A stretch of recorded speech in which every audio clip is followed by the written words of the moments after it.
विषय अमरावतीच्या हॉस्पिटलचा आहे, परंतु ज्याचा उल्लेख झाला ती महात्मा फुले जन आरोग्य योजना। खरं तर कुठल्याही पेशंटच्या खिशाला भार लागू नये, कॅशलेस अशी ही सुविधा असावी, यासाठी सरकारने 2012 मध्ये ही योजना आणली। या संदर्भामध्ये मला आवर्जून सभागृहाचं लक्ष वेधायचं आहे की यामध्ये MJPJY मध्ये काही कोड सिस्टीम आहे। एनजीओ न्यूरोच्या ज्या काही ऑपरेशन्स होतात त्यामध्ये विशेषतः एनजीओ साठी 60,000 रुपयाची तरतूद ही MJPJY कडनं केली जाते।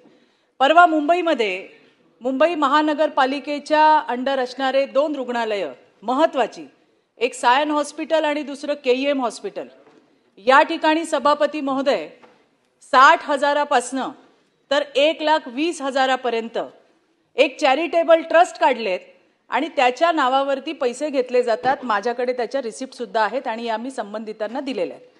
ज्यामध्ये सायन हॉस्पिटलला एक कुठली तरी बिल्डिंग डेव्हलपमेंट फंड, त्याच्यावरती 65,000 रुपये एक्स्ट्रा घेतले जातात। KEM हॉस्पिटलला पुअर बॉक्स फंड आहे, त्याच्यामध्ये पैसे घेतले जातात एनजीओच्या पेशंटकडनं। माझा आरोप नाही आहे, माझा आक्षेप आहे। ज्या वेळेला याच्या संदर्भात मी त्या अधिकाऱ्यांना विचारलं, म्हणजे याचा ऑडिट सुद्धा होत असेल खोडके साहेब, पण मी जेव्हा त्या अधिकाऱ्यांना विचारलं की हे 65,000 जे तुम्ही वरचे घेता 1,20,000 पर्यंत पैसे घेतले गेलेले आहेत, आता या पैशांचं काय करता सर? तेच सांगते, फार महत्वाचा मुद्दा आहे। ते म्हणतात हे आम्ही गरिबांना वापरतो, पण तुम्ही घेता गरिबांकडनं।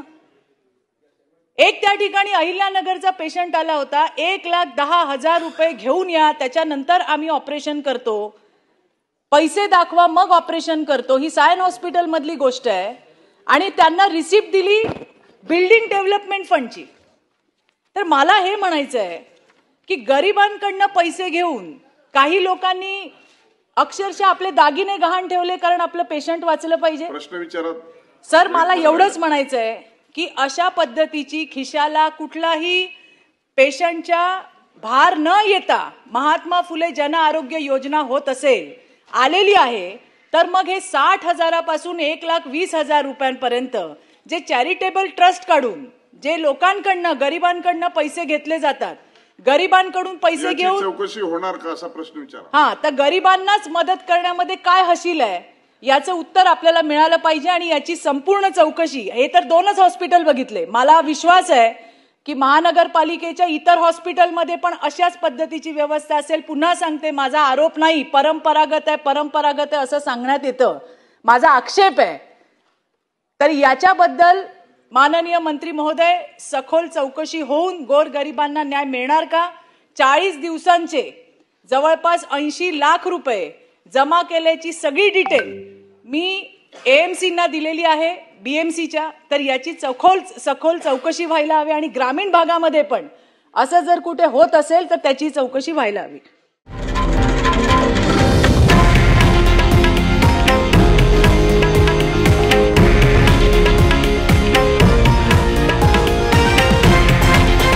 हे आहे देशातील नंबर 1 न्यूज नेटवर्क आणि आपण पाहत आहात TV9 मराठी, एकमेव।